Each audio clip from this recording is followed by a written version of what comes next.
Hi! This is Revathi. Video చూస్తున్న వారికి likes, కామెంట్స్‌తో support చేస్తున్న వారికి థ్యాంక్ యూ సో మచ్. 'ఓ ప్రేమ ఓ పగ' ఎపిసోడ్ నంబర్ 37. రాజశ్రీ నాని వినోద్ ఎవరో హీరో అంటూ మాట్లాడుతుంది. పాప వాళ్ళ దగ్గర ఉంటే తను త్వరగా కోలుకుంటుంది. పాప ఆరోగ్యానికి ముఖ్యమైన మెడిసిన్ వాళ్ళే అంటాడు డాక్టర్. అది విని శక్తి, భరత్ ఆశ్చర్యంగా మొహాలు చూసుకుంటారు. పాప అడుగుతున్న వాళ్ళెవరు? వాళ్ళకి పాపకి ఏమైనా సంబంధం ఉందా? అని అడుగుతాడు డాక్టర్. డాక్టర్ అలా అడగగానే శక్తి చేతులు పిసుకుంటూ కంగారు పడుతుంటుంది. వాళ్ళకి పాపకి సంబంధం ఏమీ లేదు డాక్టర్. వీళ్ళ ఇంటికి ఎదురుగా వాళ్ళు ఉంటారు. ఓన్లీ నైబర్స్ అంటాడు భరత్. అలాగా, సరే, పాపని కొన్ని రోజులు వాళ్ళకి దగ్గరగా ఉంచండి అంటాడు డాక్టర్. డాక్టర్ మాటలకు భరత్ అసహనం చెందుతుంటే శక్తి కంగారు పడుతూ, వాళ్ళ దగ్గర పాపను ఎలా ఉంచను డాక్టర్? పైగా తన స్కూల్ కూడా మిస్ అవుతుంది కదా అని అంటుంది. ఇప్పుడు మీ పాప ఆరోగ్యం కోలుకోవడం ముఖ్యమా, స్కూల్ ముఖ్యమా అని అడుగుతాడు డాక్టర్. పాప ఆరోగ్యం కంటే ముఖ్యమైనది ఏమీ లేదు అని అంటుంది బాధపడుతూ. అలాంటప్పుడు పాప కోలుకునే వరకు పాపని వాళ్ళకి కాస్త దగ్గరగా ఉంచండి. పాప కోలుకున్న తర్వాత మీరు పాపని ఎప్పటిలాగానే హాస్టల్లో జాయిన్ చేయించవచ్చు.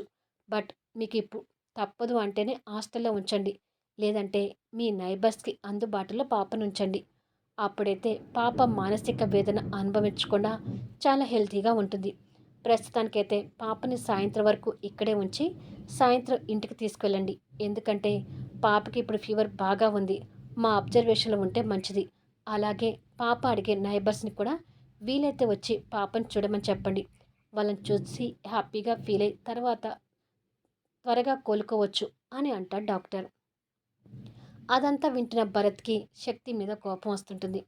ఓకే డాక్టర్ అని చెప్పి శక్తి లేచి వెళ్తుంటే భరత్ కూడా తనతో వెళ్తాడు. డాక్టర్ రూమ్ నుంచి వచ్చి శక్తి ముందుగా వెళ్తూ ఉంటే భరత్ వెనుకగా వస్తూ శక్తి అని పిలుస్తాడు. బాధలో ఉన్న శక్తి ఆగిపోయి భరత్ వైపు చూస్తుంటుంది. భరత్ కోపంగా వచ్చి, ఏంటిది శక్తి? మన పాప ఆ సామ్రాట్ వాళ్ళ ఫ్యామిలీకి దగ్గర కావడం ఏంటి?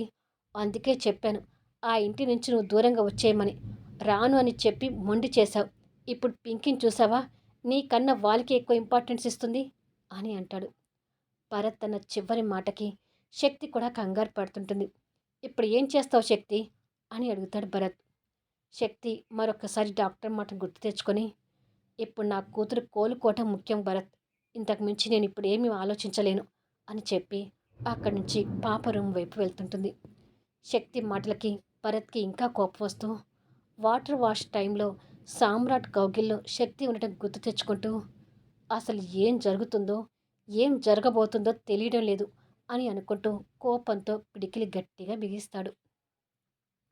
ఆ ఆలోచనతోనే భరత్ రూమ్లోకి వచ్చేసరికి బెడ్ మీద పడుకొని ఉన్న పాప శక్తితో మాట్లాడుతూ, నాకు రాజశ్రీ నానిని, వినోద్ ఫ్రెండ్ని, ఇంకా హీరోని చూడాలని ఉంది శక్తి అని అంటుంది.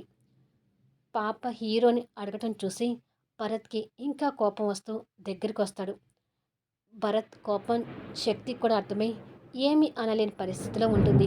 కానీ భరత్ పసిపాప మీద కోపాన్ని చూపించలేక ఆ కోపాన్ని దిగమింగుకొని పాప పక్కకు వచ్చి తన్ని ఒడిలోకి తీసుకొని కూర్చోబెట్టుకొని, తప్పమ్మా, అలా నైబర్స్తో ఎక్కువ ఫ్రెండ్షిప్ చేయకూడదు. వాళ్ళు అంత మంచివారు కాదు. వాళ్ళకి నువ్వు దూరంగా ఉంటే మంచిది అని పింకికి నచ్చ చెప్పాలని చూస్తాడు.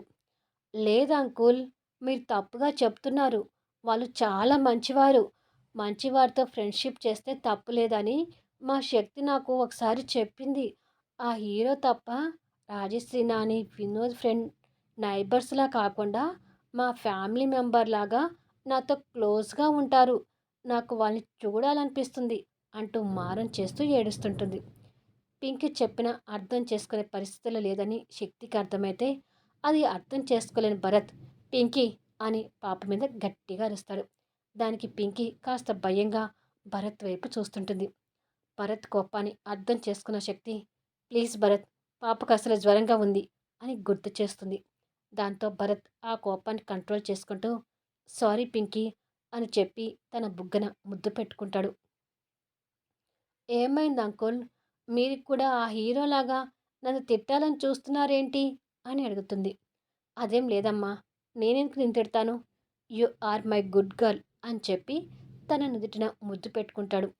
పింకీ భరత్ ఒడిలో నుంచి పక్కనే కూర్చున్న శక్తి ఒడిలోకి వచ్చి, రాజశ్రీ నాని వాళ్ళని ఇక్కడికి రమ్మని ఫోన్ చేయవా శక్తి అని రిక్వెస్ట్గా అడుగుతుంది. ఎంత చెప్పినా కూడా పింకీ ఇంకా వాళ్ళ గురించి అడగడం చూసి భరత్ కోపం వచ్చి బెడ్ మీద నుంచి లేస్తాడు. ఇద్దరి మధ్య శక్తి కూడా సతమతం అవుతుంటుంది. కానీ భరత్ ఆ వెంటనే డాక్టర్ మాట గుర్తు తెచ్చుకొని మళ్ళీ కోపాన్ని కంట్రోల్ చేసుకుంటూ, పాప ఆరోగ్యం కోలుకోవడం ముఖ్యం శక్తి, ఒకసారి వాళ్ళకి ఫోన్ చేసి ఇక్కడికి రమ్మని చెప్పు అని అంటాడు. సరే అన్నట్టుగా శక్తి తల ఊపుతుంది. ఫోన్ తీసుకొని వాళ్ళకి ఫోన్ చేయబోతూ ఉండగానే వినోద్ నుంచి కాల్ వస్తుంటుంది. వినోద్ ఫోన్ చేస్తున్నాడు భరత్ అని అంటుంది. వాళ్ళ దగ్గర నుంచి ఫోన్ వస్తుందనగానే భరత్ మొహంలో మళ్ళీ రంగులు మారుతుంటాయి. లిఫ్ట్ చేసి హలో అని అంటుంది. ఇక్కడ వినోద్ పక్కన రాజశ్రీ కూర్చొని ఉంటే పైనుంచి సామ్రాట్ వాళ్ళకి గమనించకుండా ఆ మాటలు వింటూ ఉంటాడు. హలో శక్తి గారు, పాపకి ఎలా ఉంది అని అడుగుతాడు వినోద్. సామ్రాట్ కంగారుగా ఆ మాటలు వింటూ ఉంటాడు. అది పాపకు జ్వరంగానే ఉంది వినోద్ అని అంటుంది. అయ్యో, ఇంకా జ్వరంగానే ఉందా అని అంటాడు వినోద్ కంగారు పడుతూ. వినోద్ మాట విని ఇక్కడ రాజశ్రీ పైన సామ్రాట్లో ఇంకా కంగారు పెరుగుతుంది. నాకు మా అమ్మకి పింకీని చూడాలని ఉంది శక్తి గారు, ఒకసారి మేము హాస్పిటల్కి రావచ్చా అని వినోద్ రిక్వెస్ట్గా అడుగుతాడు. అటు నుంచి ఎలాంటి సమాధానం వస్తుందేమో అని సామ్రాట్ ఎదురు చూస్తుంటాడు. శక్తి డాక్టర్ చెప్పింది ఏది వాళ్ళకి చెప్పకుండా, పర్వాలేదు రండి వినోద్ అని అంటుంది. అది విని వినోద్ సంతోషపడుతూ, థ్యాంక్ యూ శక్తి గారు, వెంటనే బయలుదేరుతాము అని అంటాడు. వినోద్ మాటలు విని సామ్రాట్ కూడా కాస్త సంతోషపడుతుంటాడు. త్వరగా రండి అని చెప్పి శక్తి ఫోన్ పెట్టేస్తుంది. వాళ్ళు వస్తున్నారని తెలియగానే పింకీ మొహం సంతోషంతో వెలిగిపోతూ, వినోద్ ఫ్రెండ్ నాని తొందరగా వస్తున్నారు కదా శక్తి అని అడుగుతుంది. వెంటనే వస్తారమ్మా అని అంటుంది శక్తి. థ్యాంక్ యూ శక్తి అని చెప్పి పాప తల్లి బుగ్గన ముద్దు పెడుతుంది. శక్తి కోపంగా ఉన్న భరత్ వైపు చూసి, ఇక నువ్వు పడుకోమ్మా అని చెప్పి పింకీని పడుకోబెడుతుంది. వాళ్ళు రావడం నచ్చక భరత్ ఆ రూమ్ నుంచి బయటకు వెళ్తాడు. శక్తి కూడా లేచి పక్కనే ఉన్న వార్డెన్కి పాపను చూసుకోమని చెప్పి భరత్ కోసం బయటకు వెళ్తుంది. భరత్ కోపంగా నిలబడి శూన్యంలో చూస్తూ ఉంటాడు. భరత్ కోపానికి శక్తి కంగారు పడుతూ దగ్గరికి వెళ్ళి భరత్ అని పిలుస్తుంది. భరత్ అదే కోపంతో శక్తి వైపు చూస్తూ, ఇదంతా భరించడం నా వల్ల కావడం లేదు శక్తి, పాప వాళ్ళని అడుగుతుంటే పసిపాప అని కూడా చూడకుండా తన మీద కోపం ప్రదర్శించబోయే స్థితిలో ఉన్నానంటే వాళ్ళు నేను ఎంత హేట్ చేస్తున్నానో అర్థం చేసుకో. పాప వారికి ఇంత కనెక్ట్ అయిందంటే దానికి కారణం నువ్వే శక్తి. ఎప్పుడైతే అది సామ్రాట్ వాళ్ళ ఇల్లు అని తెలిసిందో అప్పుడే నువ్వు ఆ ఏరియా నుంచి షిఫ్ట్ కావాల్సింది. పాప రాను రాను వాళ్ళకి దగ్గరైతే నెక్స్ట్ పరిస్థితి ఏంటి, ఏం చేస్తావు నువ్వు అని అడుగుతాడు. భరత్ అడిగే ప్రశ్నలకు శక్తిలో కంగారు ఎక్కువ అవుతూ ఉంటుంది. మన పాప మన శత్రువుల గురించి అడగటం అనేది చిన్న విషయం కాదు శక్తి. నీకు నాకు పెళ్ళి కాకపోయినా ఆ పాపని మన పాపగా అంటున్నాను అంటే నీ మీద నాకున్న ఇంట్రెస్ట్ అర్థం చేసుకో. పాప వాళ్ళకి దూరం కావాలి అంటే ఒకటే మార్గం అని అంటాడు భరత్. ఏంటా మార్గం అని శక్తి కూడా ఆశగా అడుగుతుంది. మనం పెళ్లి చేసుకోవడమే ఉన్న మార్గం అని అంటాడు. పెళ్ళి అనగానే ఆశ్చర్యంగా చూస్తూ ఉంటుంది. మనం పెళ్లి చేసుకొని ముగ్గురం ఒక ఫ్యామిలీగా ఉంటే పింకీ బయట వాళ్ళ ఆలోచన నుంచి తప్పుకుంటుంది అని అంటాడు. పాప విషయంలో కూడా ఇలా పెళ్లి లింక్ పెడతావేంటి భరత్ అని అడుగుతుంది శక్తి కోపం తెచ్చుకుంటూ. నీకు తెలియడం లేదు శక్తి, ఇన్నాళ్ళు పాప ఒంటరిగా ఉండబట్టే ఆ ఎదురింటి వాళ్ళ స్నేహాన్ని కోరుకుంటుంది. అదే నువ్వు నేను కలిసి పాపని ప్రాణంగా చూసుకుంటూ ఉంటే ఇంకెవ్వరి గురించి తను అడగదు. నేను చెప్పేది అర్థం చేసుకో అని అంటాడు భరత్. పెళ్లి ప్రస్తావన గురించి నా దగ్గర తీసుకురాకు భరత్.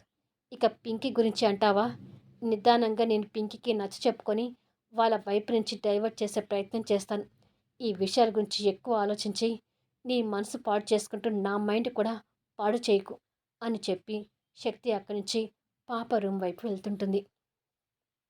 శక్తి మాటలకు భరత్ అసహనం చెందుతూ వాటర్ వాష్లో శక్తి సామ్రాట్ కౌగిల్లో ఉండటం గుర్తు తెచ్చుకుంటూ భరించలేకపోతుంటాడు.